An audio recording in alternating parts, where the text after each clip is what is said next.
won't go over specific numbers, but yeah. All right. Hello, everyone.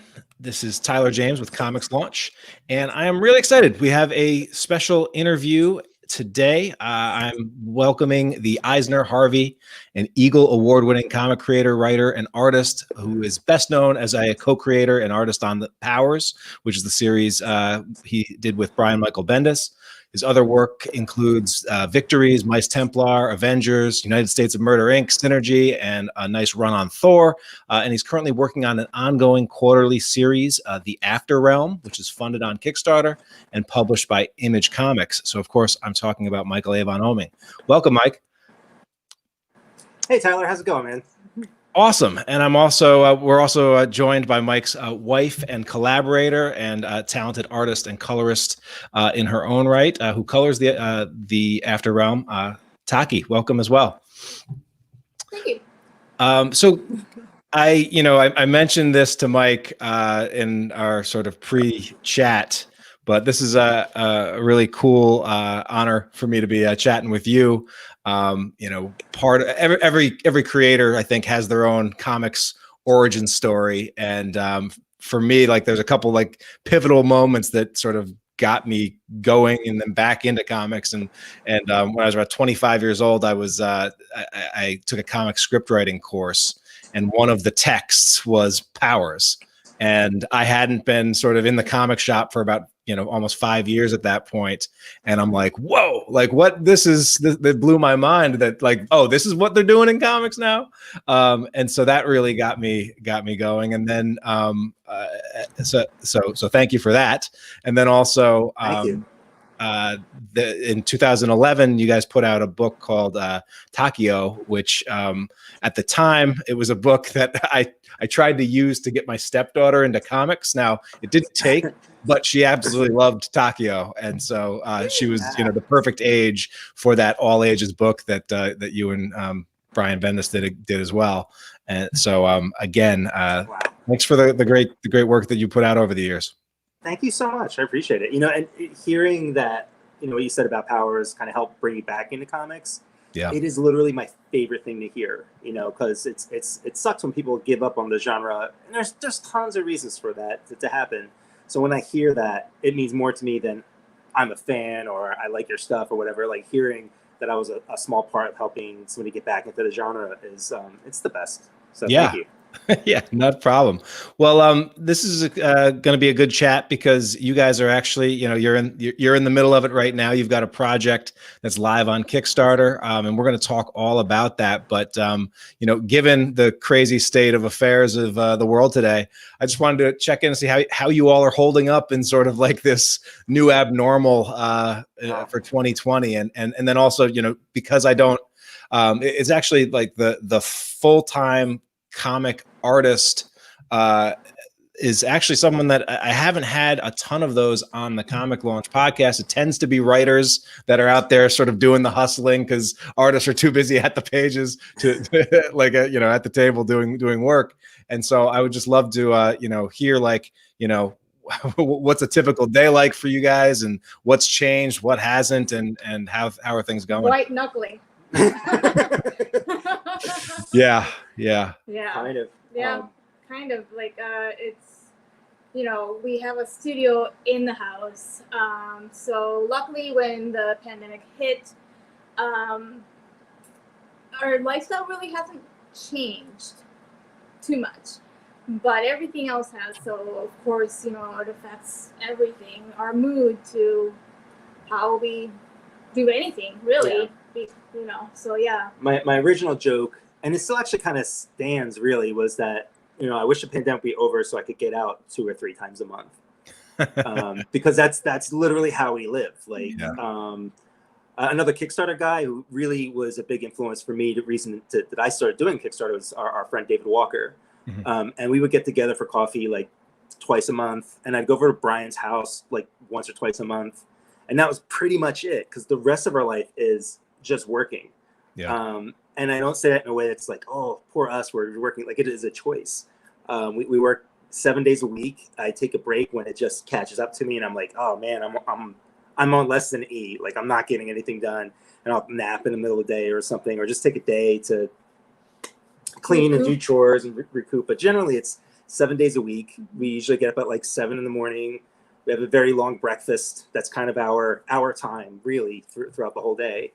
Like an hour and a half. And sometimes I'm working. I've got my iPad, and I'll bust out like inks, and we'll talk and watch TV.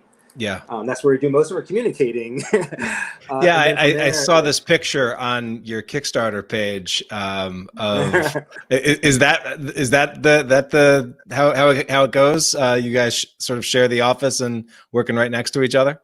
Yeah, that's exactly how we've always wanted to work, is not have a separate studio, but together. So whenever we need to say anything to each other, we're right there. Right there. Yeah. Whether it's work or house stuff, the first part of the day, a lot of it is, while I try to dive into work, there's also just a lot of stuff that needs to get done, like paperwork and bills and talking with doctors and like all that kind of stuff, so it really pays off.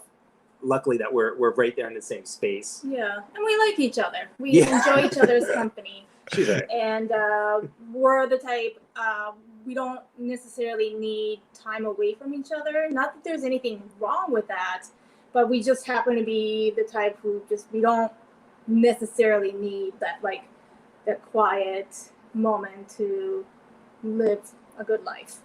Yeah, well, that's great. I actually, both my wife and I live from home. Obviously, we work from home, and so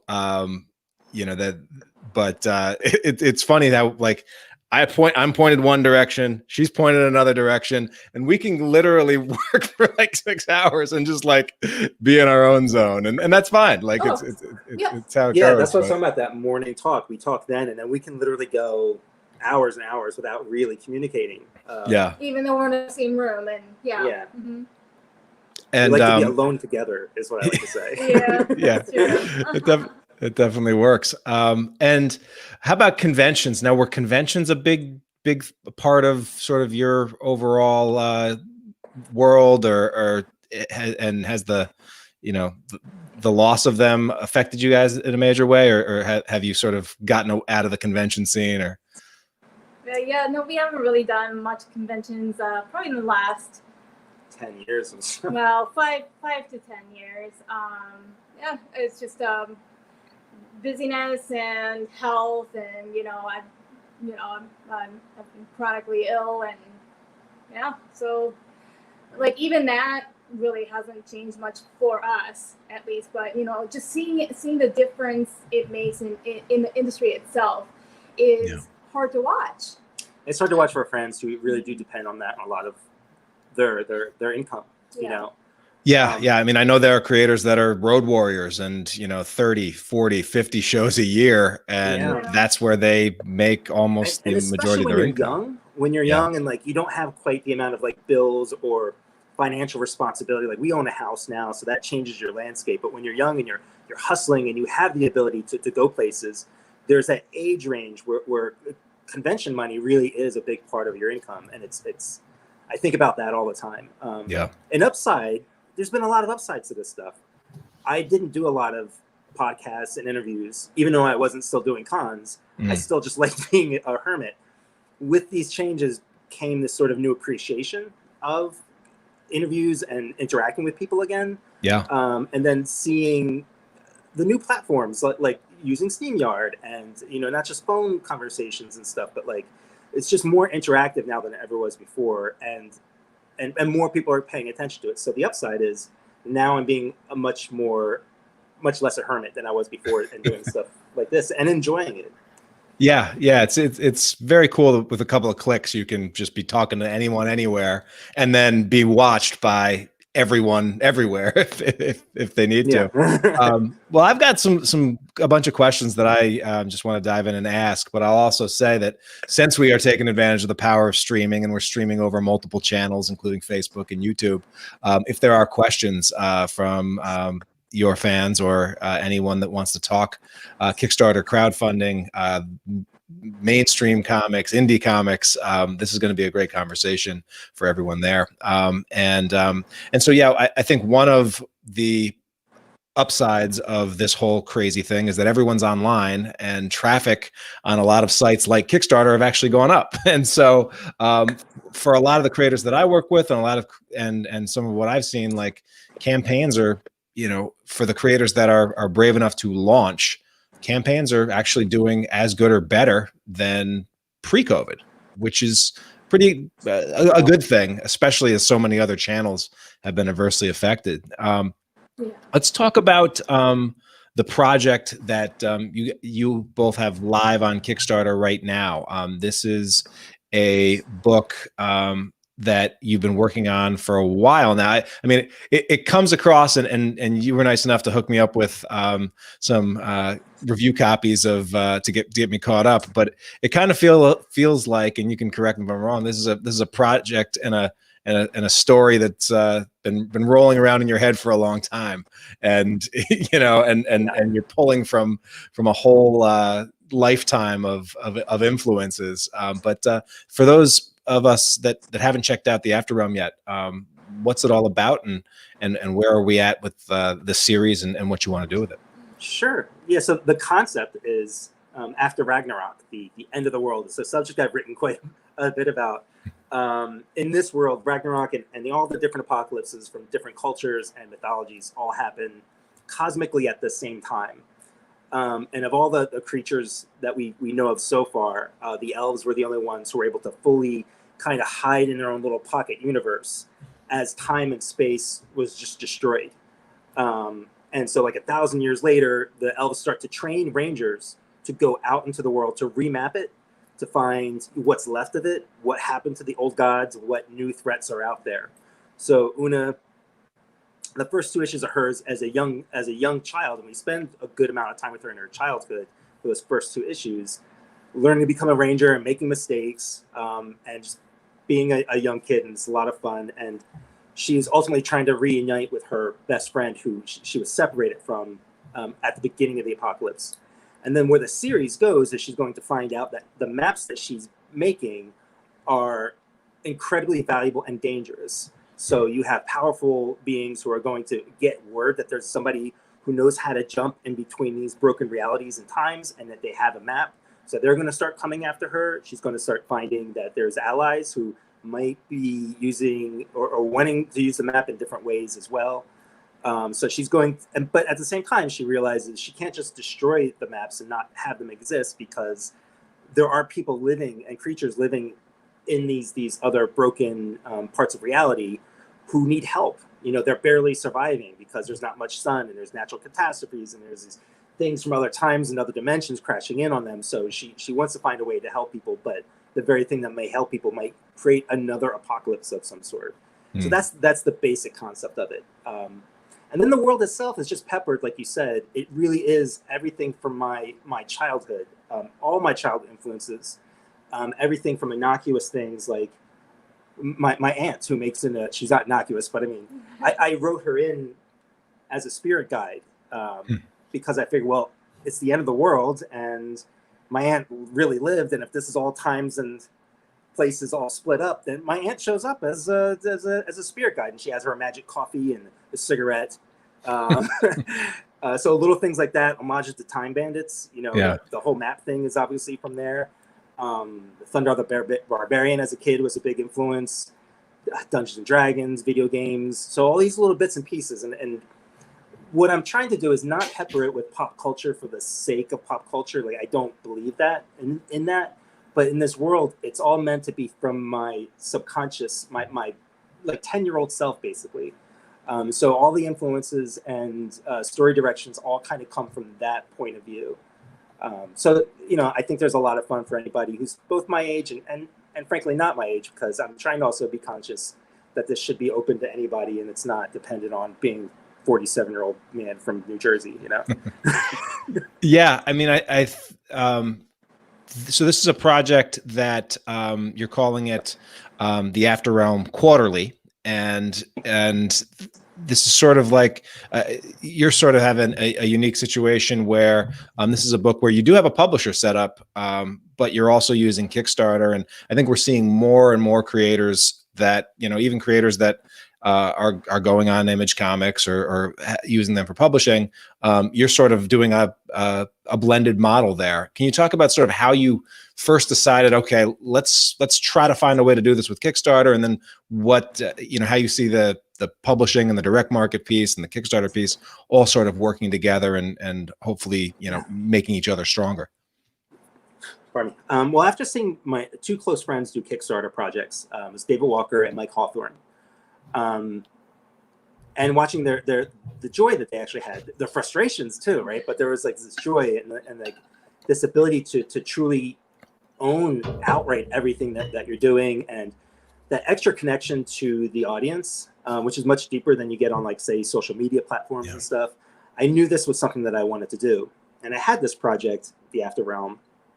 And because of the way I just described it to you, like, it's very personal, like it's from my head. It's not something that I literally thought was marketable. It's fantasy, and comics have been inundated with a lot of great fantasy titles. Like it's inundated out there. And unfortunately, when I started this, it was like 2013 was some of the earliest stuff that I can find. That wasn't the case, but by the time I got around to it, because what I like to do with projects is to just start them. I just start them, build up a body, and then figure out how I'm going to release it. Now I'm ahead of the game. So I've been working on this for a really long time. And then the other issue was, even before the current issues in comics with like the direct market and the sort of questionable future of the direct market. The pattern has always been, and you've talked about this on your podcast, your first issue does really well. Your second issue typically is like half of those numbers. And then you start to really level out. And it's just attrition. It's just a matter of time, right? And I think that just does psychologically so much. I mean, that can be just real damaging for creators. It is. I see people who they're like, I got 30, 40,000 copies, and they start making plans, right? Because there's a lot of money. It really is. It's a good payday, but that money's not there by issue 4. It's never guaranteed, and the numbers always go down. Or, mostly. I mean, there are exceptions to the rules and stuff. So I knew that I had this weird thing in a saturated market. So I thought this was a perfect reason to sort of pair the two up. And one of the first things that I did, and I really want to emphasize this, was I talked to Image. I didn't just say to Image, I'm going to do this. Like, I had a meeting with, both of us had a meeting with Eric Stevenson. We sat down, and first we asked him, like, has anybody done this? Is it okay with you? How do we work with Image to make this model happen? And in fact, it was Eric who really guided us through it in like a way that would be comfortable for them. And this all got screwed up, but I made efforts that when we launched to make sure that the Kickstarter campaigns and the solicitations for the issues would be at least a month apart. So that there'd be no kind of confusion or step over. I don't want to ever step on Image's toes. They're really making this, I don't want to call it easier, but they're making it easier for me, to have both worlds here. So I wanted to make sure that I respect them. The pandemic happens. Taki and I had some big personal, pretty public stuff that happened, and that ate up a lot of weeks. So issue 2 launch ended up getting pushed way back. So issue 2 and 3 are now stumbling over those solicitations and stuff, which I didn't want to have happen. So now I'm in a challenge of, even though these are quarterly, and it sounds like there's a lot of time in between there, almost immediately after finishing this 3rd one, I'm going to have to launch the 4th one so that those solicitations and the Kickstarter messaging doesn't bump into each other. Yeah, it can be tough to juggle. And that's something that, we've tried to, with some of our launches, tried to time it up so that, like, all right, we've got the Kickstarter thing. And then, but we know that we want, when our books go in the direct market, we want them to come out monthly. Like what we've, done so far in the past has been, we will launch the first issue, on Kickstarter, and then subsequent issues of the series, the ones that go down, we just kind of put those through the direct market and then come back to Kickstarter for the trade. But I'm just seeing too many creators out there have a lot of success serializing, where on each successive campaign the numbers are going up on when they're doing Kickstarter. That's what we're hoping is to to build an audience, you know. Yeah. And so far, I mean, what's amazing, so the third one's not finished, so we don't know our numbers yet. Right now we're at 160 backers.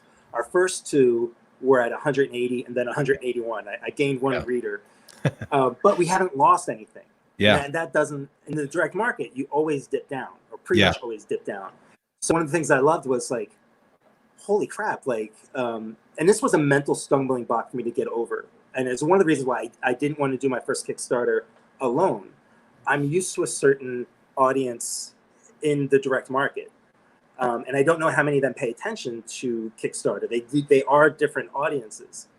And I forget what my point was. Oh, my point was I still made good money off of the Kickstarter to pay people to have production abilities, and they didn't lose anything. So I got over that stumbling block of, well, if I'm only selling this to 300 people, why?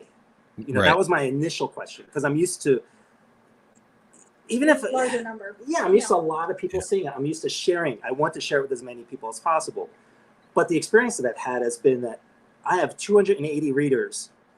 280 of them are reading every single book and every word. Where if I sell a book that's selling like 15,000 copies or something, I bet only like 7,000 people are actually reading it. And then a bunch others have bought it but never got to read it. And then a lot of it stays in retailer shelves and in their books and stuff. So it's about, I mean, you know this already, it's the quality of the readers that you get and that interaction. Yeah. And I mean, that is one of those special things where, you know, when I think back to when I was a kid just starting to read, like, you know, what was the pinnacle of engagement with, you know, comics? It was like, get a letter put in the back of a comic. Like that was like the highest level of connection that, you know, you could hope for. Now it's like, oh, my an artist I like has on Kickstarter, I can back him and message him and he will 100% see it.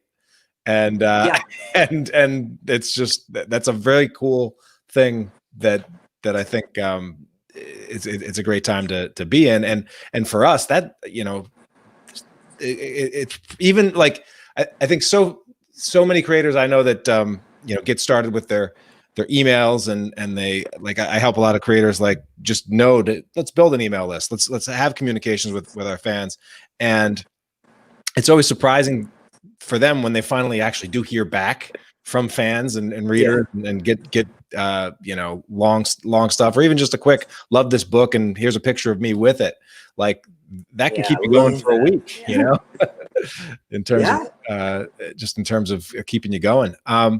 So I mean, so obviously COVID threw everybody's like schedule back a little bit, but in terms of production, I'm a little curious, as this is something that you sort of left to be ongoing, and it could is a container. It's sort of like a container project, and you left the door basically open with how you've structured it. That you could tell any kind of story in this. Anything could happen. Like how, from a planning standpoint, are you sort of going by the seat of your pants here, or how far? A little bit. You know, I like planned it out. Yeah. I have like a general overall story that I'm telling, and sort of a shorter term immediate story, which will be the first three issues.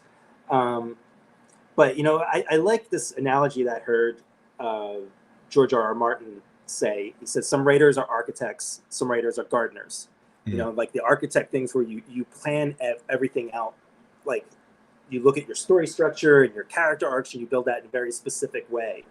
And in the gardener, you're figuring things out as you go along. You know what kind of garden you want to have, the general layout of it, and then you plant things. You kind of see what happens, and you mix and match and stuff. And that's the first time I'm really doing that here. And I think I'm able to do that because of, like I said, a lot of it's from my childhood. So the dice have a specific meaning to me, and it's not even D&D, to be honest. Those dice that she carries. The video game references actually aren't about the video games. They're about my memories around those video games. So I'm able to create this organic place, and I keep finding interesting connections to the story. And it's fun to kind of know where you're going with this general compass, but when you find that the material is guiding you, it's so rewarding. And that's where I'm at. It's not something I can pull off everywhere, but it's definitely what's working here. Yeah. Now I'm curious. We talked a little bit about your just the fact that getting pages done, cranking them out, and just has been something that you've been about for a long time, and obviously the body of work that you've put out over the past couple decades, it's been incredible. Do you have any like tips and tricks for the artists out there that are trying to either pick up their speed or tools or handy things Sure. that help you? Well, I'll plug my YouTube channel because I'm not trying to turn that into something magical or big or whatever. I do a lot of, I wouldn't even call them tutorials, but I just show my process. Yeah. And I basically have two different processes that have slight variations. I work a lot digitally, especially with inking, because it's just faster. There's no way around it. I don't have to stop to change pens or fill in black. I don't run out of ink. I can just keep drawing. And then I still work analog, where I'll draw my pages. Okay. I did a YouTube video earlier with this. This is one of the pages from After Realm. And I just, on photocopy paper, I'll just lightly draw it in pencil, and then I use like a ballpoint pen to define the lines, the final lines and shapes. Then I'll lightbox it, and I kind of basically finish everything in the inking stage, is where the rendering and everything happens. That's a little bit longer, but there's this sort of trade-off between like tangential is the wrong word, but just be able to hold the pen, and the way it interacts with the paper is slightly different than digitally. So I do a lot of stuff where I use a lot of tools like Google SketchUp, and I've done some videos about that. Like if you're going to use a 3D object, how to make it look like a natural part of your art as opposed to just plopping in a 3D object. Yeah, there's have so everything many tools out there else now. perspective. Yeah. There's looks like you've got a lot of great tutorials on here.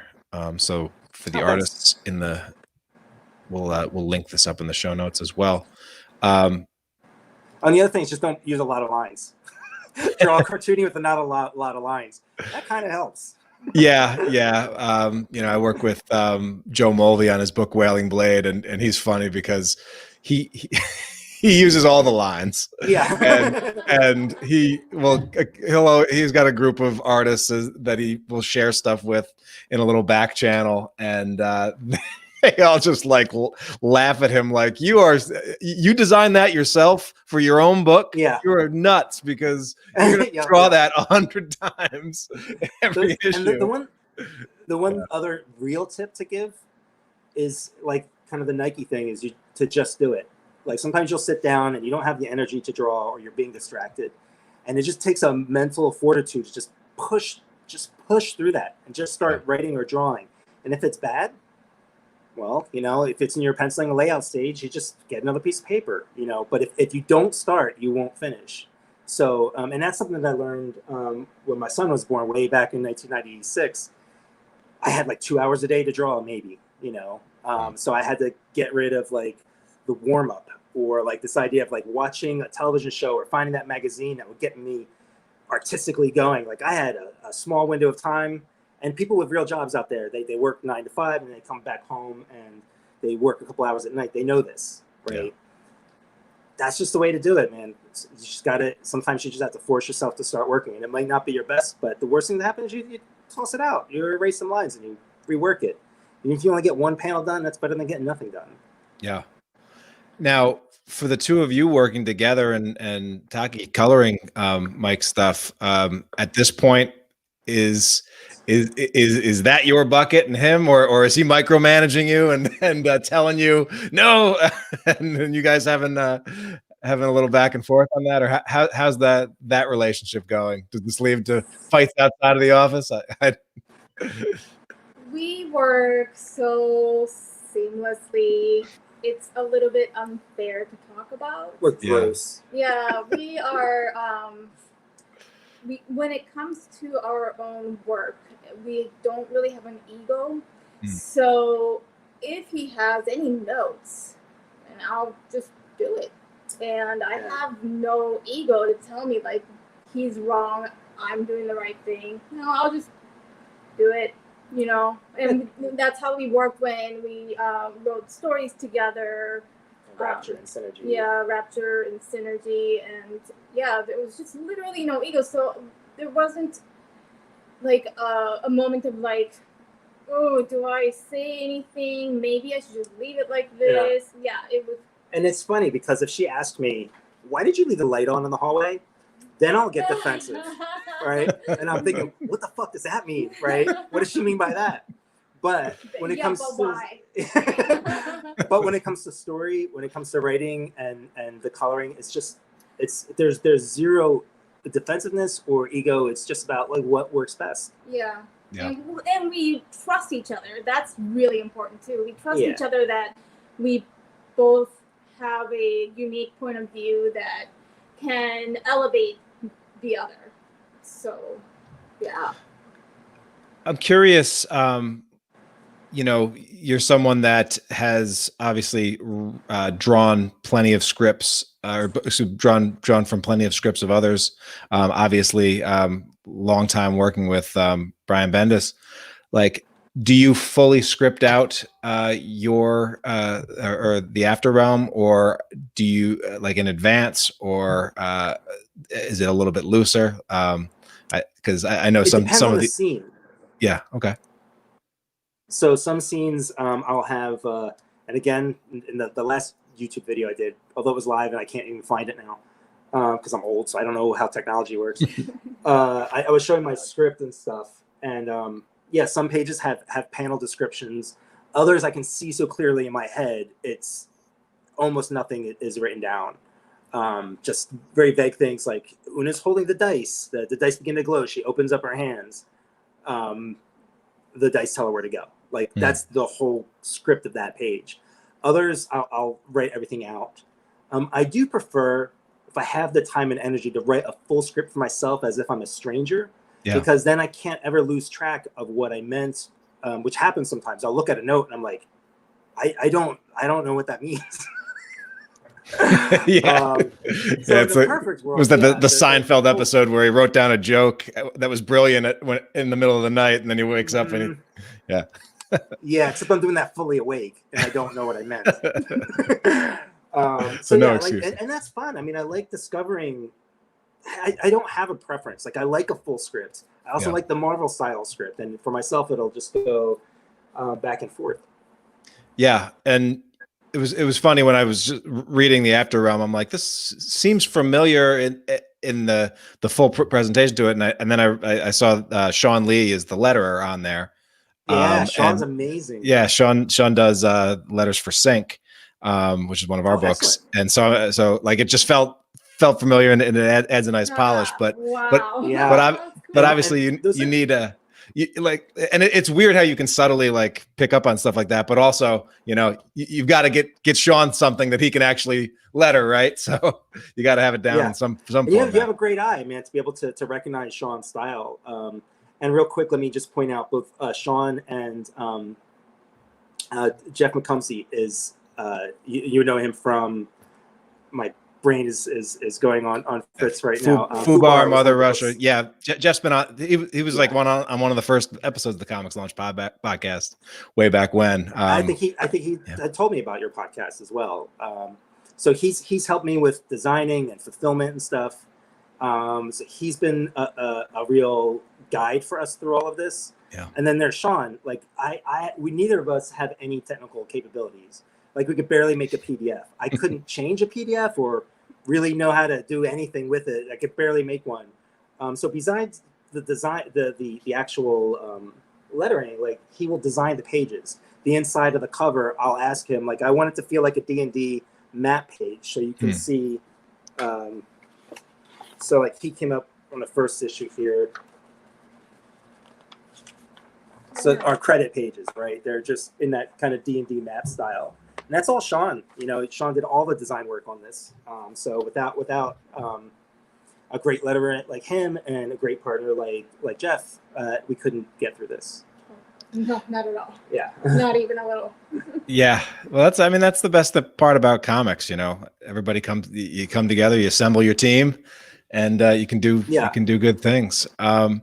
So where do you hope, how, like, as someone has a big body of work behind you, are there other itches that you want to scratch, like in the world of mainstream comics, or other creators that you're hoping to work with? Or, if you had your druthers, would you be just, this is it, and we're gonna ride the After Realm as long as it goes? Or how you sort of see what's coming for you? The After Realm was designed for the hopes of having it go ongoing, and not just because like I want a brand or an ongoing book or something, but I just wanted this place that I can go to that's very malleable. One of the other influences growing up was Gumby, and Gumby would do this thing where he would go into a book, and then he'd be in that world, and then he'd just pop out of the book and then go into another book, and that's the kind of thing that I've wanted to do, and this facilitates that ability. So if I am on, like, if I do another graphic novel, and a graphic novel can take a long time, or our next thing with Brian, it's a great thing to bounce back and forth off of your sort of that main thing, and then to constantly come back to the After Realm. Yeah. So I'm hoping it can just go on just kind of forever, and we build a Kickstarter audience, and we have other Kickstarter projects that we want to do, some that are in plans right now, like some stuff that will be Kickstarter exclusive, like literally, like not with another publishing company, but try and do it the way it was designed for. Yeah. And I mean, I have a feeling that someone sent me a message today saying, hey, did you see that there's a big that Scott Snyder just launched a Kickstarter? Like, do you think this means we're going to see a flood of the biggest names jumping Kickstarter? And I my response is that I think big names have always been launching, and that's not, it's not a rare thing. But given the fact with what's going on with conventions and publishers cutting back stacks, and the fact that these projects are doing so, a lot of these projects are doing so well, at least in my, like, I think by the end of this year we will see Kickstarter, the number of Kickstarter projects dramatically increase, at least in the comics category. We've already sort of recovered the entire amount of like there was a dip in projects a few months ago. As soon as COVID hit, I think everybody hit deer in headlights, and there were probably 100 less projects launched than you would expect.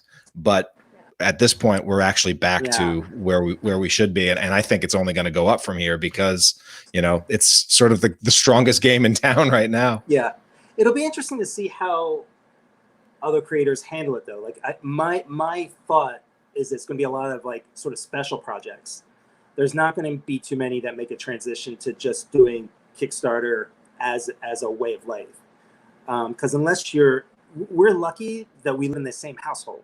Yeah. So I'm not paying, what Taki's making coloring on this is in our household, so we're out of pocket. We're only really paying our letterer and Jeff helping us to fulfill, and shipping and stuff like that. Yeah. But creatively, the pie isn't being split a lot, and there's just not a ton of people who are able to do that.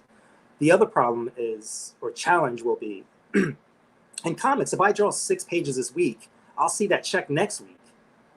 Like the immediate turnaround and pay.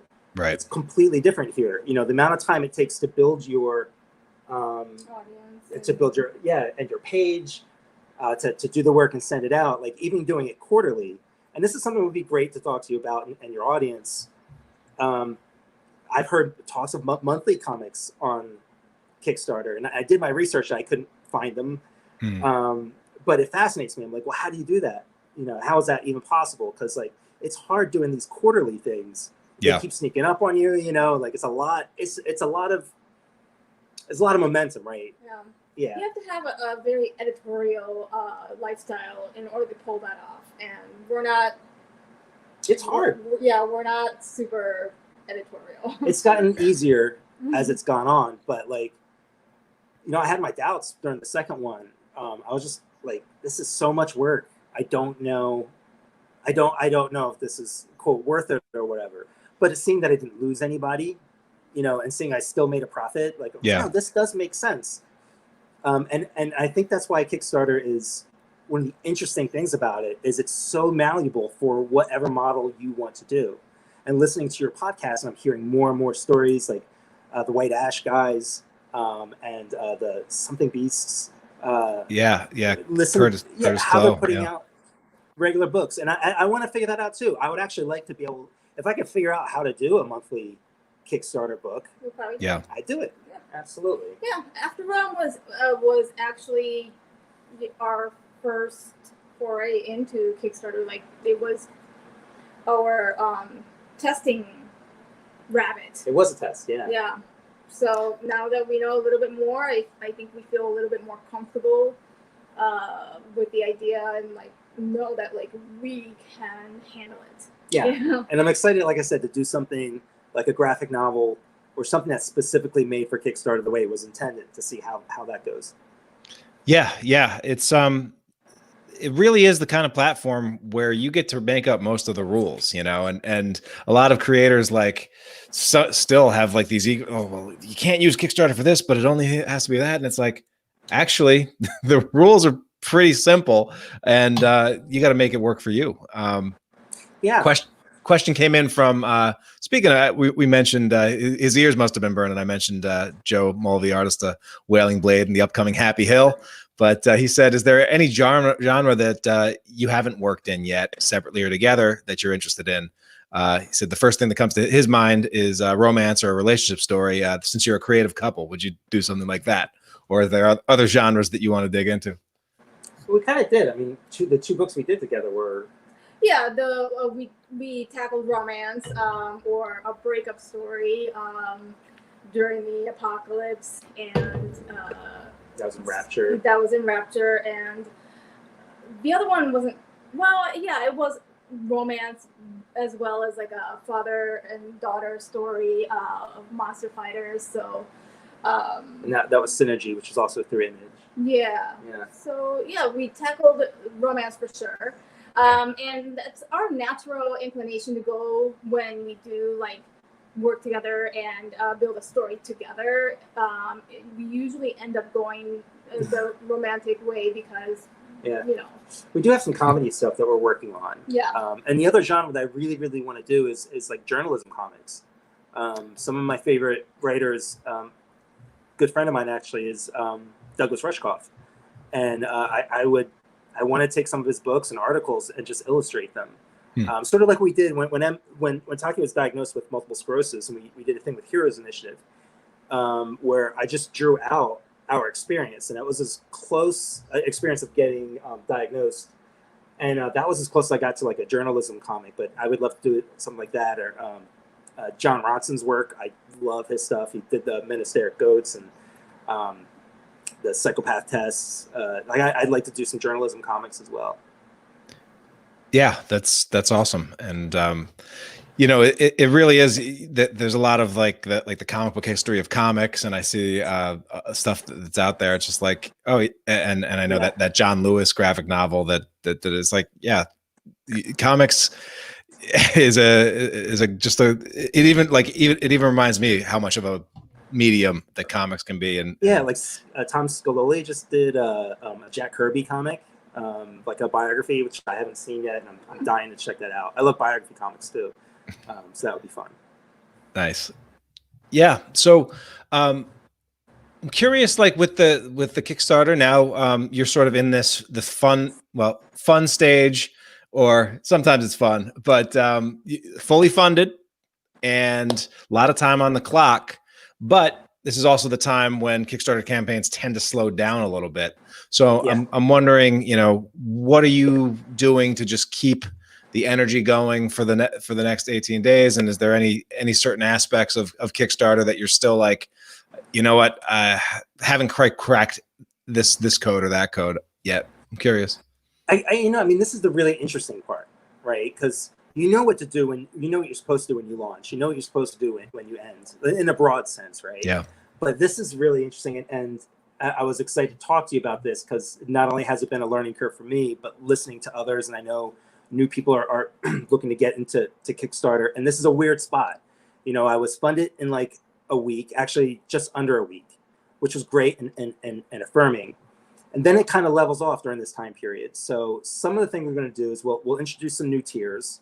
I'm doing some research into stretch goals. We just announced our first stretch goal, which we're doing 2 stickers, nice and low key.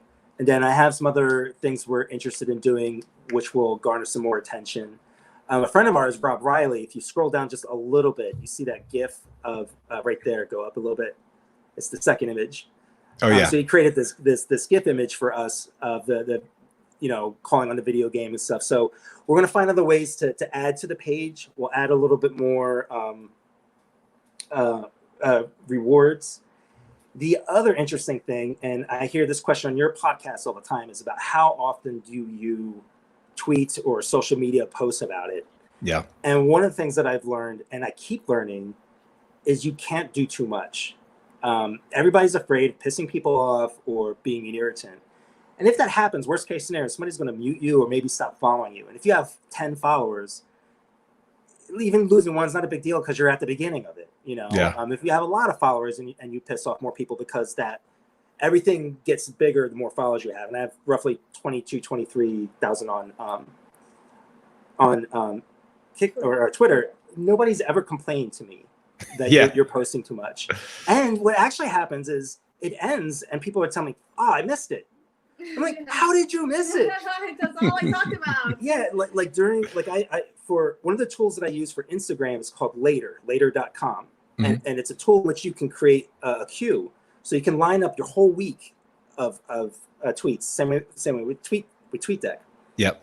Towards the end of my first and second Kickstarter, I was literally during the last 2 or 3 days tweeting every hour. Yeah, I lined up, so every hour on Instagram there was a post. Every hour for the last 3 days, and I told somebody this, and they were like, "You're nuts." People still told me they missed it. I'm still getting people who pledged to the first one who are now seeing the third one and go, "Ah, I didn't know you did a second one." Nobody's complained. I've only heard people say, "I missed it," and even one of my good friends, Dan Brereton, he's got a Kickstarter going to, and he's been talking about mine, and I've been commenting on his art, but I missed that he's got a Kickstarter going for Nocturnals, and he's got like 7 days left. And I'm like, you can't tell people too much. Don't be shy about that. Yeah, you really can't underestimate how much people are not paying attention to other people other than themselves, especially now. It's like, like you really got to get in people's face and not be worried about that. And then, you know, the algorithms and things change every month. So if you're trying to play that game, like it can be, I've heard you talk about this before. I think the best bet is to ignore algorithms or trying to disseminate them and trying to really figure out how they work. I mean, it's worth reading a little bit on because there's some very wide generalities, but I found at this point, they don't seem to matter. And then they can change without ever knowing what they are, you know, or why that those changes have happened. And you could be operating for months on end on old algorithm information. Yeah. When really you should just be telling people and communicating. We're not numbers people either. You know, I'm betting they're savvy people who are really good with numbers, and that may work. But even Even people like budgeting, I just have like a sheet of paper. There's no like chart on it really. It just says I paid this and this cost that, and then at the end I use a calculator to figure out what I made. You know, there's no like deep dive into the numbers, which I know you can do. You're given all these great analytics, and you've talked about this before too. It's like you only have so much bandwidth. Yeah, to figure all this out. I mean, having help with Jeff. Jeff is a great help. My pal Rob Riley made that GIF. He knows algorithm or the analytics a little bit better. I still don't know if that matters as much as your general messaging. You know, this is my project. This is what it's about, who we are, and why you should buy it. Like, that's the only thing I feel like you should be constantly repeating. Like, everything else, interesting little edges in games, and you're just cutting off the corners of things, but nothing basic. They help, but the basic is just keep doing what you do, right? And talk about your project, and right? Yeah. Yeah, I mean, having an audience that you're getting ready for your project and then having a great product is pretty much, that is the 80, that's the 20% Yeah. of the 80/20 right there. Mhm. Well, you're a genius. Like, you came up with the C for Cthulhu. Like, I remember when I first heard about that quite a long time ago, and then when I realized that you were part of that, I was like, holy crap, that's amazing, man. Yeah, that's sort of just stumbled upon that and caught a little lightning in a bottle, and I'm but of course, success breeds new challenges, new problems. Now we're sort of like trying to play the game of how much inventory do we have in terms for Christmas. And now we've got HBO now that's going to make Cthulhu a household name with their Lovecraft Country show. And I'm like, it's fun. It's fun. But even like, there's so much that goes into a launch that we think about like being so important. And for like the last 4 or 5 launches that I've been working from home, and I would usually be like, okay, if I'm going to launch in the morning, I need to have that morning where I can do nothing else but focus on my Kickstarter. Well, this year with COVID and extra daycare and everything like that, I basically didn't get coverage from my wife, didn't attempt to it, and basically like woke up, sent 2 emails, and then did childcare for the next 8 hours. And it was just or well on its way to funding and did great. And it's like all that other time that I would be spending like doing stuff, it's like, oh, you know what, you nailed, you build the audience in advance, you get them excited for it, you launch a great product, that's the bulk of it there. And the other cool thing about the Kickstarter platform is you see people at like all different levels, and you see what's possible, and that like, hey, those backers are out there. It's just a matter of getting in front of your thing in front of them. That's one of the things that I honestly love about it. I'm not a person who likes challenges, so it's not that I like the challenge of it. But while I have an established mainstream comic book audience, there's zero. My brain is forgetting words. There's no guarantee they're going to come with me. And in the Kickstarter world, I'm literally nobody, unless somebody had passed upon my work in the past. I have a little bit of advantage, but what I love is that there are people who have never made it into comics.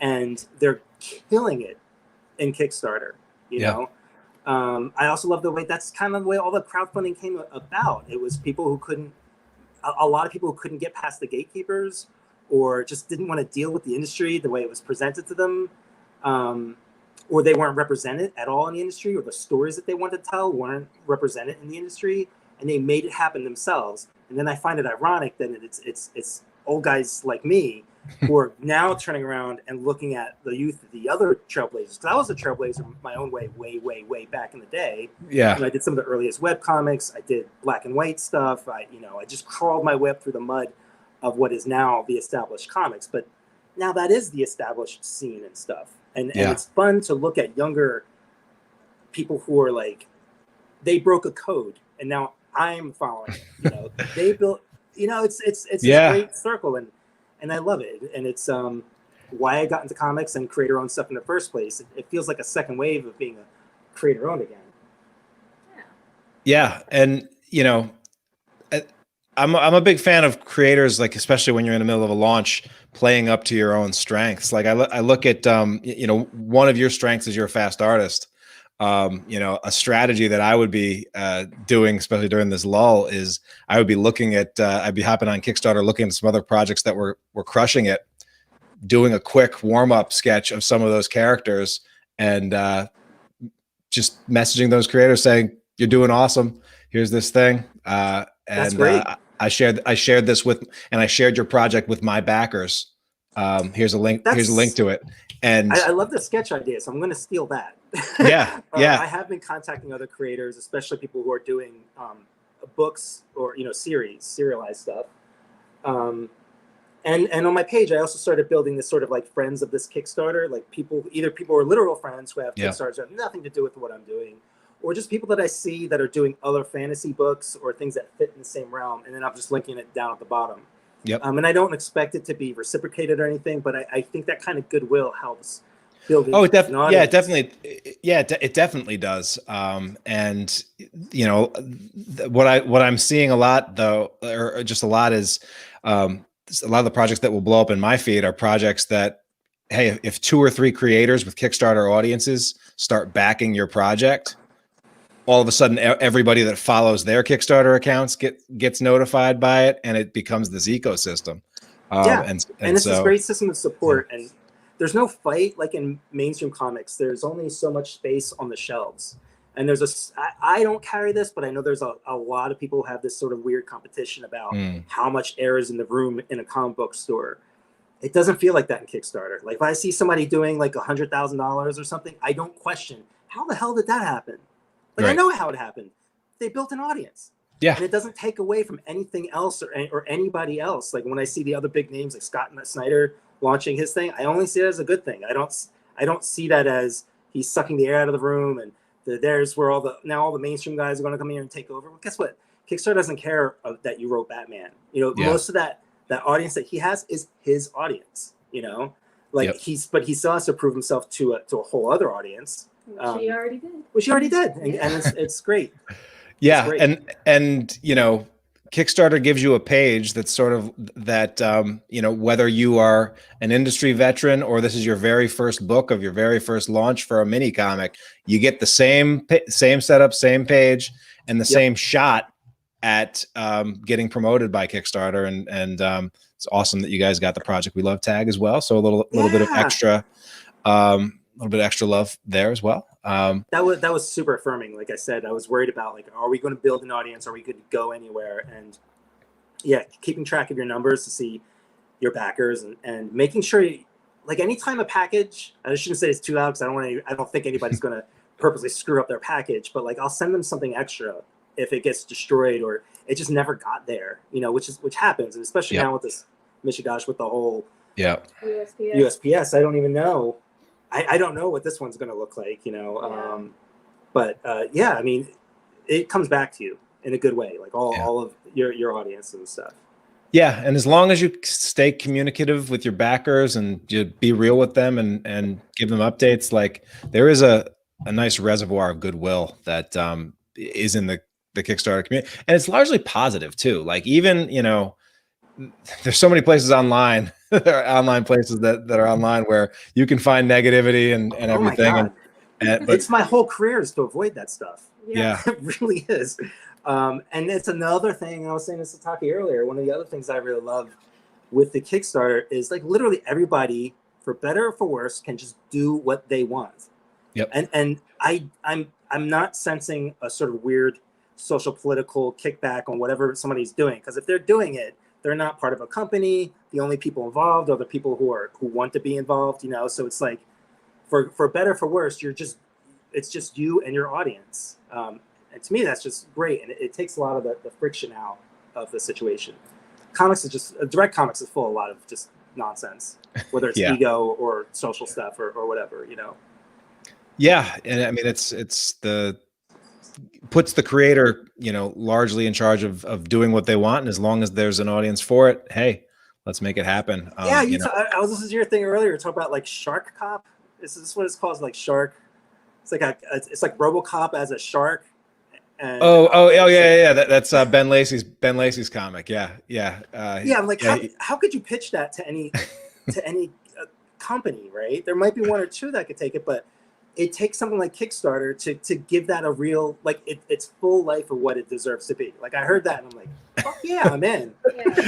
Yeah. And I just the fun thing about it is, you know, he launched that last year. Been working on his email list. His email list is now, I think, like 10 times what it was the last time, because he was just, you know, taking advantage of Shark Week and doing promotions, and he's getting ready to launch issue number 1 and 2. So it's exciting to just see that, you know, these are options out there, and that you can just get going, and once you get that one successful launch under your belt, you keep rolling. Regular your published comics. I think there's room for both, and I think that's a beautiful thing. I want both to thrive. Yeah. Every year at the end of every year, like in like traditional, like the mainstream comics press, you'd hear like, what do we want to see more in comics? And like, diversity is always something that gets called up. It's like, have you checked out what's going on in Kickstarter? Because like, it does not look like your local comic shop. There's stuff that would be as good or better than a lot of the stuff that is on the comic shop, or stuff that eventually will be on the local comic shop. And there's also a wide range of stuff that, has its own market and a world, and it's a worldwide market too. I know that was probably exciting for you to like say, hey, where are these fans from overseas coming? But it's cool to see them pop up. Yeah, the overseas stuff it's the best and also the most intimidating because of the shipping of stuff and having to track, but that's it. I mean, and I'd rather go through that than, I'll just say, the current distribution system in comics. It's a good thing to really control everything that you're doing. Yeah. It's also a significant part of the pie that somebody's not taking either. Right. And the ability to not, the ability to offer things that you couldn't just offer through the direct market, right? The ability to, right. Like what he was saying about if somebody didn't get their package, then he'll send off something extra just to make up for it. And the fun, goofy stuff, like the last Kickstarter, I'm going to bring it back. I don't think it was successful just because of the circumstances. One of the Kickstarter rewards we had was a paper diorama that I made. And what I wanted to do was to get a good print of it. I don't have a great print of it, so that I can, like, on video show how it's made and stuff and put it together. It's this triangle thing with cutouts and stuff. But I didn't have a good printer, so I wasn't really able to show it off. So I don't think it got the attention that it should have gotten.